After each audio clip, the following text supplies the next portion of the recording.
बिस्मिल्लाहिर्रहमानिर्रहीम। अस्सलाम वालेकुम नाजरीन, मैं हूं आपका होस्ट अयाज मुंदखिल और आप देख रहे हैं स्पीक्स ऑफिशियल यूट्यूब चैनल।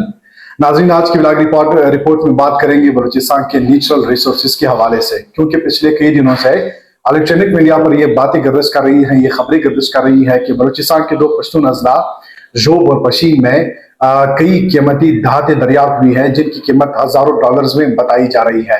तो इस पर बात करने के लिए मैंने प्रोग्राम में दावत दिया हुआ है फरीद खान मुंदखिल साहब, जो कि रिसर्चर है और एमपी स्कॉलर है और मिनरल्स पर गहरी नजर रखते हैं।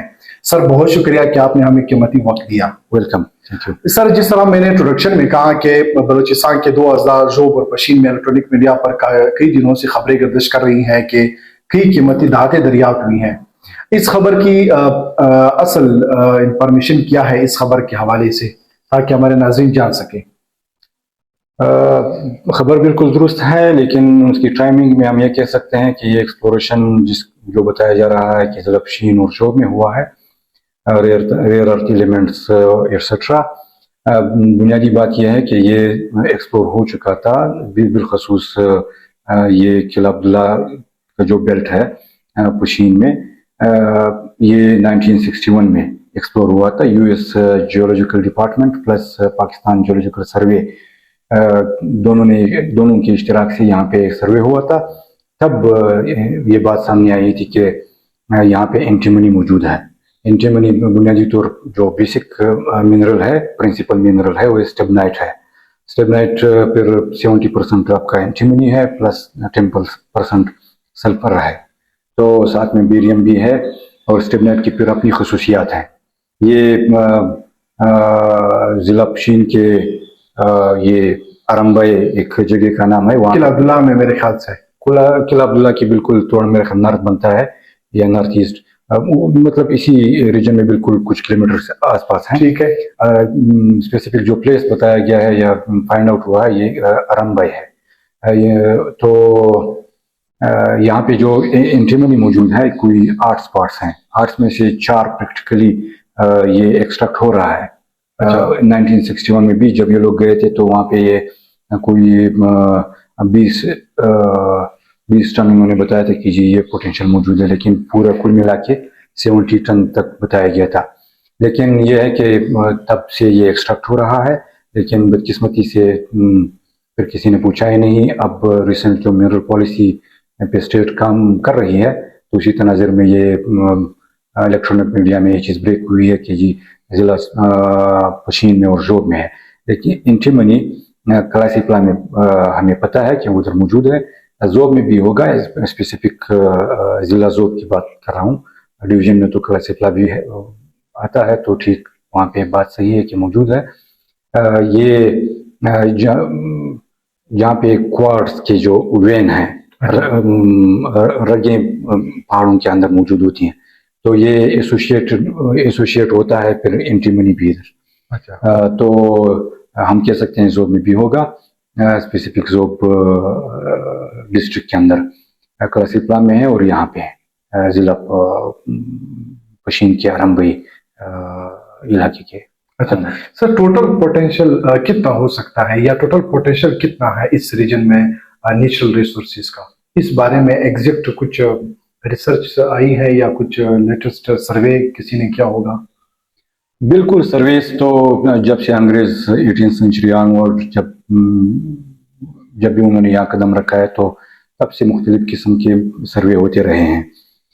तो मिनरल्स पे भी उन्होंने काफ़ी सर्वे कराए हैं। बात यह है कि पोटेंशियल इस रीजन का, बलूचिस्तान का, बहुत ज़्यादा है। बलूचिस्तान में फिर यह है कि बलोच बेल्ट की बात हम सुनते आ रहे हैं, रिकॉर्डिक है एक्सेट्रा, लेकिन ये जो अब स्पेसिफिक बात हुई है इलेक्ट्रॉनिक मीडिया में, ये पश्तून बेल्ट है आपका बलूचिस्तान के नॉर्थ ईस्ट, नॉर्थ वेस्ट और ईस्ट वेस्ट सेंटर। इस रीजन का पोटेंशियल बहुत है और इसकी प्लस पॉइंट ये है कि रिलेटिवली पीसफुल है। और पोटेंशियल जो मिनरल्स यहाँ पाए जाते हैं ओवरऑल पाकिस्तान के अंदर जो अब तक एक्सप्लोर हुआ है, पूरे गिलगित बल्तिस्तान से लेके फिर वो सिंध तक, फिर इधर खैबर पख्तूनख्वा, पूरा बलूचिस्तान खुद, 92 मिनरल्स एक्सप्लोर हो चुके हैं. आउट ऑफ देम इसमें 54 पे बिजनेस हो रहा है. गिलगित बल्तिस्तान और खैबर पख्तूनख्वा से तो ज़मानों से एक्सट्रैक्ट हो रहा है और ये मिनरल सबको पता थी. लेकिन बलूचिस्तान के अंदर जो है मिनरल्स तो ये ऑलमोस्ट सारे ही वहाँ पे मौजूद हैं. लेकिन 39 मिनरल्स जो हैं ये हमारे इस बेल्ट में मौजूद हैं और इसमें 28 अराउंड या 28 कुछ 30 तक मिनरल्स ऐसे हैं कि ये एक्सट्रैक्ट हो रहे हैं. और इसमें हाइड्रोकार्बन का भी पोटेंशियल मौजूद है. फिर 1901 में यहाँ पे हमें क्रोमाइट मिला था. तो वो क्रोमाइट और कहीं पे भी इतनी ज़्यादा नहीं है, तो हम कह सकते हैं कि ये क्रोमाइट हब है. दूसरा रेयर अर्थ एलिमेंट्स और भी सामने आएंगे, लेकिन जो अब तक एक्सप्लोर हुए हैं ये बिल्कुल ये इंटरमीनी की बात है, और भी हैं. और हाइड्रोकार्बन में OGDCL ने माड़ी पेट्रोलियम ने सर्वे किया था 1991 में. तब ये बात सामने आई थी कि यहाँ पे मल्टी 100 मिलियन बैरल तेल मौजूद है. फिर trillion around cubic feet gas भी यहाँ मौजूद है. उन्होंने 10 ब्लॉक्स में तकसीम किया था. मुर्गा फकीरजी है, तानशपा कुछ तानिशपा है, फिर लुंगा कोई इस किस्म की किसी विलेज का नाम है. तो हुरमजाई के अंदर भी है. मतलब यह है कि उन्होंने 10 ब्लॉक्स बनाए थे. इस ब्लॉक्स के अंदर ये मल्टी 100 मिलियन बैरल तेल और ट्रिलियन क्यूबिक गैस बताया गया था. कोयला बहुत ज़्यादा मौजूद है. 270 मिलियन टन बलूचिस्तान के अंदर ये कुछ पश्तून बेल्ट में, फिर थोड़ा बहुत इस बलोच बेल्ट में भी मौजूद है. पोटेंशियल तो बहुत ज़्यादा है, लेकिन बात है कि ये इसको अब आगे किस तरह यूटिलाइज करेंगे और किस तरह ये रियल वो ग्राउंड पे इसका फ़ायदा कितना पहुंचेगा, इस पे अभी काम होगा. और उम्मीद यही है कि इंशाल्लाह हमें और अच्छी खबरें सुनने को मिलेगी. अच्छा सर, चूँकि जब भी आप किसी चीज़ को एक्सप्लोर करते हो, फिर निकालते हो, यूटिलाइज करते हो, मार्केट को दे देते हो ना, तो इसके लिए एक मैकेनिज्म की ज़रूरत होती है. तो आपके ख्याल में मैकेनिज्म क्या होना चाहिए? किस मैकेनिज्म के तहत इन मिनरल्स को निकाल के, ताकि लोकल जो अक़वाम है यानी जहाँ से ये चीज़ें निकालेंगे उन्हें भी फ़ायदा हो और स्टेट को भी फ़ायदा हो? ये अच्छा सवाल है. इसमें सजेशन तो बहुत सारी हो सकती हैं फ्रॉम ये इकोनॉमिक पॉइंट ऑफ व्यू से, लेकिन जो ग्राउंड रियलिटी है आपके जो रीजन को आप मद्देनज़र रखते हुए, यहाँ कबायली शामिलात हैं, कुछ ज़मीन तकसीम है, कुछ नहीं है, तो मैकेनिज्म जो भी बनेगा, जो भी स्टेट बनाएगा, तो वो ट्रांसपेरेंट होना चाहिए. उसके लिए ज़रूरी ये है कि ये यहाँ बुनियादी क्वेश्चन ये है कि ये हक़ मलकियत किसकी है. तो यहाँ पे 2 कौमी जरगे भी हुए हैं. ये अगर हम स्पेसिफिक किसी 2 रीजन की बात करें, ये ज़िला पशीन और ज़िला शोब की 2 कौमी जरगे हुए थे. और ओवरऑल पूरी इस बेल्ट का डिमांड भी यही है कि ये शरीयत की रूह से भी, आईन पाकिस्तान की रूह से भी, और इंटरनेशनल जो रूल ऑफ लॉ है उसके अंदर भी यही है कि जो हक़ मलकियत, जो चीज़ें, जो मिनरल जहाँ से निकाली जाती हैं, पहला हक उन्हीं लोगों का है. तो कुछ क्वेश्चंस हैं, अगर उनके जवाब ट्रांसपेरेंट और सेटिस्फाइड दिए जाएं, फिर इंशाल्लाह फ़ायदा तो बहुत होगा. हक़ मलकियत किसकी है? यकीनन ये उन्हीं लोगों की है जहाँ से ये जहाँ पे ये एक्सप्लोर हुआ है. दूसरा, उसमें इसका हिस्सा कितना होगा. 18th अमेंडमेंट के बाद जो हिस्सा तो मिला है, लेकिन ये प्रैक्टिकली किस तरह इन्वोर होगा, किस तरह कितने हिस्से पे ये प्रैक्टिकली काम हो सकता है, तो ये आगे की बातें हैं, नेगोशिएबल हैं. और पॉइंट ये है कि इस पे वो सिक्योरिटी क्वेश्चन जो है ये हल तलब है. तो आगे इस पे बहुत काम बाकी है, और इंशाल्लाह उम्मीद यही है कि लोकल स्टेक होल्डर को उनकी डिमांड्स को, उनकी ज़रूरियात को मद्देनज़र रख के काम होगा. अच्छा सर, बलूचिस्तान की जो मौजूदा सूरत हाल है सिक्योरिटी वाइज अगर देखा जाए, बहुत ही ख़राब है। अभी चंद दिन पहले भी सुसाइड अटैक हुआ है। On the very first day ये बात सामने आई है कि यहाँ पे एक्सप्लोरेशन हुआ है मेटल्स का। तो हम इसको एक दूसरे से कोरिलेट कर सकते हैं और इंटरनेशनली इसका कैसा पैगाम जाएगा, कैसे लोगों को? इसमें यह है कि प्रॉब्लम है पाकिस्तान के, अगर इकोनॉमिक्स प्रॉब्लम अगर स्टडी करें तो इसमें कुछ कोर पॉइंट सामने आ जाते, मोटी मोटी बातें सामने आ जाती। इसमें सिर्फ फेहरिस्त यह है, जो भी बड़ा प्रोजेक्ट लॉन्च होता है इसमें प्रॉब्लम यह है कि before launching, before real investment वो पॉलिटिसाइज होता है।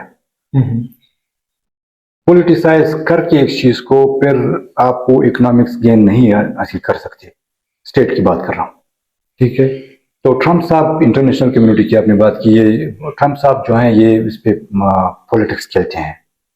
वो उनके चाइना के हवाले से उनके अपने खदशात हैं, फिर अफगानिस्तान में उनके अपने इंटरेस्ट हैं। सूर्य, एक बात मैं आपकी बात में काट रहा हूँ, अभी एक एग्रीमेंट भी साइन हुआ है पाकिस्तान गवर्नमेंट और ट्रम्प के दरमियान, अमेरिकी यूएस का। यस, ये एग्रीमेंट तो साइन हुआ है, लेकिन ये है कि प्रैक्टिकली थ्रू ये तो चाह रहे हैं कि जी SIFC के थ्रू ये सारा कुछ होगा, लेकिन SIFC बनाने के बाद लीगलाइज करने के लिए उन्होंने मिनरल एक्ट्स बना के सूबों को फॉरवर्ड किया। बलूचिस्तान में ये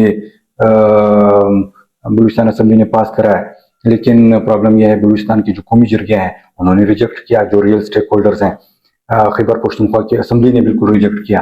तो ये जो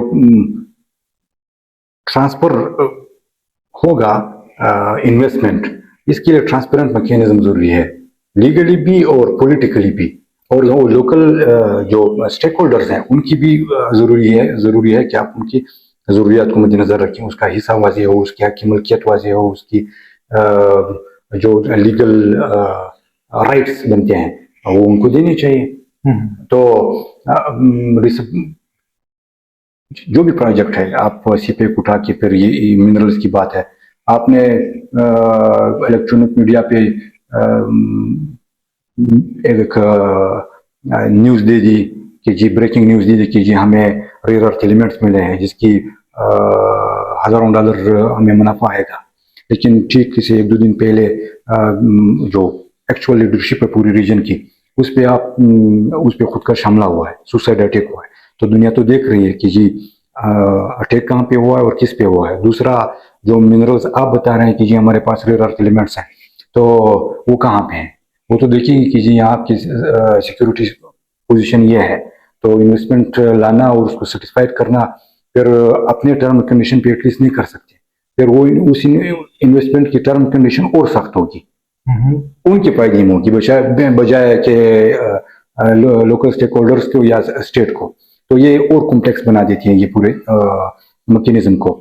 तो इसमें कुछ खामियां हैं और उम्मीद यही है कि इस पे काम होगा और ये सारी चीज़ों को मद्देनजर रख के एक सिक्योरिटी है, इंश्योरेंस है, फिर लोकल स्टेक होल्डर्स हैं, ये प्रॉपर एक मिल बैठ के mutual as per law, as per 18th amendment, इस पे एक मैकेनिज्म बनाएंगे और आगे चलेंगे। सर, आखिरी सवाल पूछना चाहूँगा, इन शॉर्ट आपने आंसर देना होगा। इन मेटल्स में या जो रेयर अर्थ एलिमेंट्स है या जो रिसोर्सेज हैं जो इस रीजन में पाए जाते हैं, जिस रीजन की अभी हम बात कर रहे थे, इसमें सबसे ज़्यादा कॉस्टली या प्रीशियस कौन सा है जो यहाँ पर है, जो बहुत ज़्यादा फायदा इकोनॉमी को भी दे सकता है और लोकल अफवाहों को भी? अगर हम पश्तून बेल्ट की बात करें, बलूचिस्तान के अंदर रिकॉर्ड का सबको पता है एटसेट्रा, लेकिन पोटेंशियल यह है, देखें बुनियादी बात यह है, आपके जो मेन रिसोर्स होता है वो ह्यूमन रिसोर्स है, ठीक है। लेकिन अब चूंकि हम मिनरल्स की बात कर रहे हैं, जो मिनरल में यह है कि आप रॉ मटेरियल को एक्सट्रैक्ट करके और ट्रकों में लाद के वो निकाल रहे हैं और बेच रहे हैं, इससे इतना फायदा नहीं होगा। जो प्रीशियस है, बिल्कुल रेयर अर्थ एलिमेंट्स, इसका ये नैनो टेक्नोलॉजी में यूज है, इलेक्ट्रॉनिक इसमें यूज है, जो एंटीमनी है ये आपके सोलर सेल में यूज हो रहा है और हर इलेक्ट्रॉनिक डिवाइस में यूज हो रहा है, वेपन्स में, ये आपका वेपन्स इक्विपमेंट्स है, फिर बुलेट है, ये और रॉकेट सिस्टम के अंदर इसका काफी डिमांड है। ये ہر منرلس کی اپنی اسپیسیفک مارکیٹ ویلیو بھی ہے اور اس کا آپ بالکل اچھا بزنس بھی کر سکتے ہیں. لیکن پوائنٹ یہ ہے کہ را مٹیریل بیچنا اور را مٹیریل کی بنیاد پہ ہمیں تو یہ بتایا گیا کہ جی ہمارے پاس ملٹی بلین ڈالرز منرلز موجود ہیں, لیکن را مٹیریل میں یہ ہمیں تو اچھا لگے کہ جی اتنے ڈالر آئیں گے, لیکن اسی را مٹیریل بیچنا اس میں ہمارا اتنا فائدہ نہیں ہے. ٹھیک ہے, اس کی ویلیو ایڈڈ پروڈکٹ بنانا ہے. ٹھیک, یہ آپ نے بوستان میں اکنامک زون بنانا ہے اور بنایا ہے, اور بھی اسپیشل اکنامک زونز ہیں. فار ایگزامپل اگر باہر کی کمپنیاں آئیں کہ جس طرح ٹرمپ نے کہا ہے کہ ہماری کمپنیاں جا کر وہاں کام کرے گی منرلس کو نکالنے کے لیے, تو پھر اس کے لیے باقاعدہ یہاں پہ انڈسٹریز لانچ کریں گے, اکنامک زونز بنائیں گے, پھر اس کے بعد یہ چیزیں نکال کے لے جائیں گے, یا مطلب بس را میٹریلز نکال کے باہر نکالیں گے؟ شاید ہم نے یہ بات کی کہ ہمیں 1901 آنورڈ اسی ریجن کے اندر کرومائٹ ملا ہے, کاپر ملا ہے, کوئلہ ملا ہے, ہمیں ابھی وہ انٹی منی یہ ملی ہے, پھر ہم را مٹیریل نکال کے باہر بیچ رہے ہیں. وہ کمپنی کون سی ہیں؟ یہ لوکل کمپنیاں, کمپنی جو کو اپنی محنت وہ کام کر رہی ہے, لیکن لوکل جو اونرشپ ہے, جو اس کے اصل باسی ہیں, جو جس کی ملکیت ہے, وہ بیچارہ مزدوروں کے کام کر رہا ہے. ٹھیک ہے, تو اس کے لیے ضروری یہ ہے کہ جو کمپنیاں آئیں گی وہ ان کو یہ لوکل این او سی چاہیے کہ جی جہاں پہ منرلس پائے جاتے ہیں, آپ کی سیکیورٹی پرابلم ہمیں پتہ ہے, تو اور قومی جرگے میں جو ڈیمانڈ رکھی ہے وہ بھی ان کو پتہ ہے. اب آپ خود سوچیں کہ جی 1961 میں یو ایس جیولوجیکل ڈپارٹمنٹ نے یہ ایکسپلور کیا ہے, آپ ابھی بریکنگ نیوز دے رہے ہیں, کیا ان کو نہیں پتا کہ یہاں سے ایک شرم کی بات ہے, منرلز آپ کے ہیں اور یہ آلموسٹ ہاف سینچری سے یہاں پہ موجود ہے, یہاں پہ کوئی لیبارٹری نہیں ہے, منرل ٹیسٹنگ کا بھی پروسیسنگ کا بھی کچھ بھی نہیں ہے. لاہور میں شاید ہے تو یہاں پہ بلوچستان سے نکال کے لاہور بھیج دیتے ہیں, پھر ادھر بھی آپ سیٹسفائیڈ نہیں ہوتے ہیں, چلو باہر ایک مستند کوئی اور ایفیشینٹ سفیشینٹ لیبارٹری ادھر بھیجتے ہیں. تو پھر اس میں پولیٹیکل ایلیمنٹ بھی آتا ہے, پھر باہر کی جو کمپنیاں آئیں گی وہ اپنا انٹرسٹ دیکھے گی, تو اس پہ ابھی بہت کام ہونے والا ہے. لیکن یہ ہے کہ یہ جو لوکل اسٹیک ہولڈرز ہیں, ایک ٹرانسفر میکینزم کے تحت اور انڈر 18 امینڈمنٹ کے تحت جو ہے یہ اس کی ایکسپلوریشن کو پھر وہ ویلیو ایڈڈ پروڈکٹ بنا کے بیچا جائے. اسپیشل اکنامک زون جو بنایا ہے اس کو ایکٹیو کریں, آپریشنلائز کریں, اس پہ کام کریں, پھر انشاءاللہ فائدہ ہوگا. بہت شکریہ سر. ناظرین, یہ تھے فرید خان مدوخیل صاحب جو ہمیں تفصیلات بتا رہے تھے. انشاءاللہ جیسی مزید تفصیلات سامنے آئیں گے وہ بھی آپ کے ساتھ شیئر کرتے رہیں گے. ایاز خان مدوخیل اجازت چاہے گا. اللہ حافظ.